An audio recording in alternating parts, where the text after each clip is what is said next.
और डिस्मेनोरिया हम डिस्कस कर रहे थे। Primary dysmenorrhoea describes painful period since onset of menarche and is unlikely to be associated with pathology. यानी कि जब पहली बार पीरियड शुरू हुए तभी से पेन हो रहा है तो उसमें कोई ऐसी एबनॉर्मल बात नहीं है। लेकिन अगर बाद में हुआ है, सेकेंडरी डिस्मेनोरिया है, तो कुछ और कॉजेज हो सकते हैं, जैसे endometriosis, adenomyosis, pelvic inflammatory disorders, ovary और पेल्विस की बिनाइन कंडीशंस, ये हम बाद में डिस्कस करेंगे, एंडोमेट्रियोसिस वगैरह बाद में। सर्वाइकल स्टेनोसिस हो सकती है। अब पेशेंट में हिस्ट्री में सबसे पहले तो ये पूछना है कि कोई पेन किलर तो नहीं लेना पड़ता, अगर लेना पड़ता है तो कौन सा लेना पड़ता है, और क्या इस डिस्मेनोरिया की वजह से आपको ऑफिस या स्कूल से कोई छुट्टी उट्टी तो नहीं पड़ी। Some primary dysmenorrhoea is seated with flushing and nausea which may be prostaglandin related. It is important to distinguish between menstrual pain that precedes the period. अगर पेन पहले हो रहा है और बाद में पीरियड शुरू हुए हैं तो ये एंडोमेट्रियोसिस को शो करता है। और and the pain that only occurs with bleeding, तो वो मेंस्ट्रुअल, वो डिस्मेनोरिया ही है। Other important clues about the aetiology include pain that occurs with the passage of clots, तो ऐसे में वो दवाई देंगे जो फ्लो को रिड्यूस कर दें।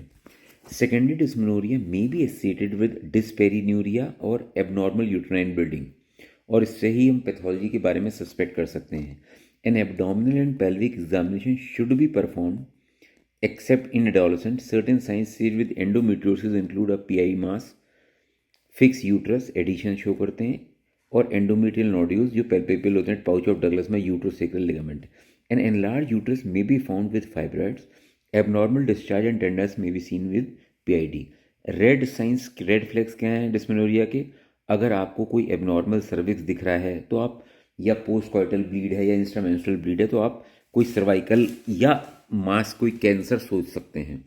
इन्वेस्टिगेशन में विजाइनल एंडोसर्वाइकल स्वैब करो, ट्रांसविजाइनल अल्ट्रासाउंड कराओ, लेप्रोस्कोपी कर सकते हो। और discussion about laparoscopy should include risk and the possibility that this investigation may show no obvious causes and symptoms. If features in the history suggest cervical stenosis, ultrasound guided hysteroscopy can be used to investigate further. However, this condition is an infrequent cause of dysmenorrhea and this investigation should not be routine.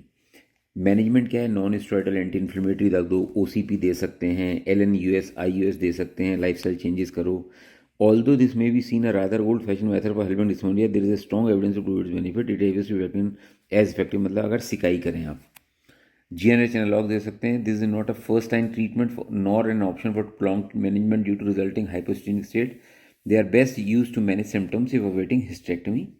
और surgery में endometriosis वगैरह जो है उसको आप rule out